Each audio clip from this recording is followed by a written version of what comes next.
Hello everyone, welcome to my channel. నేను ఈరోజు మీకు పట్టు చీరల అంచులకి కుచ్చులు ఎలా వేయాలో నేర్పిస్తాను. ఫస్ట్ మనం సిల్క్ థ్రెడ్ని తీసుకోవాలి. ఈ సిల్క్ థ్రెడ్ని 50 లేదా 60 పోగులు చుట్టుకోవాలి. ఇది మన ఇష్టం. ఎక్కువ పోగులు చుట్టుకోవడం వల్ల కుచ్చు బాగా ఒత్తుగా వస్తుంది. ఆ తర్వాత మనం చీరను ఇలా టేబుల్ పైన నీట్గా పరుచుకోవాలి. పరుచుకున్న తర్వాత కుచ్చును వేసుకోవాలి. ఈ పోగులన్నీ నీట్గా సమానంగా వచ్చేలాగా చూసుకోవాలి. ఆ తర్వాత నేను చీరలో సిల్వర్ కలర్ ఉండడం వల్ల కుచ్చు చుట్టడానికి సిల్వర్ జరీని యూజ్ చేస్తున్నాను. ఈ సిల్వర్ జరీతో బాగా ఇలాగా 3-4 టైమ్స్ ఇలాగా చుట్టుకోవాలి. నీట్గా ఇలా చుట్టుకున్న తర్వాత కుచ్చుకి మనం ముడి వేసుకోవాలి.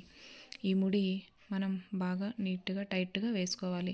ఎందుకంటే ముడి వచ్చేస్తే కుచ్చు వచ్చేస్తుంది.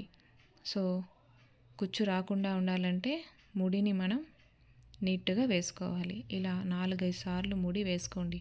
అప్పుడే మనకు ముడి రాకుండా ఉంటుంది. ఆ తర్వాత నేను ఎక్స్ట్రాగా ఉండే థ్రెడ్ని సిజర్తో కట్ చేస్తున్నాను. ఇలా కట్ చేసేసిన తర్వాత మనం కుచ్చు నీట్గా ఇలా ఒకసారి చూసుకోవాలి. హెచ్చు తగ్గులు లేకుండా నీట్గా సమానంగా అన్ని కుచ్చులతో సమానంగా ఉండేటట్టుగా మనం కట్ చేసుకోవాలి. ఆ తర్వాత చూడండి ఎంత నీట్గా అన్ని కుచ్చులు ఈక్వల్ షేప్స్లో ఎంత ఒత్తుగా కనిపిస్తున్నాయో.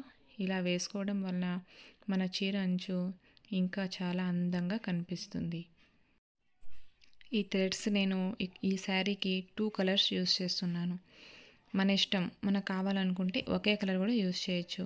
కానీ నేను ఇక్కడ 2 కలర్స్ ఎందుకు యూస్ చేశానంటే మనకి శారీలో 2 కలర్స్ ఉన్నాయి కాబట్టి నేను 2 కలర్స్ యూస్ చేస్తున్నాను.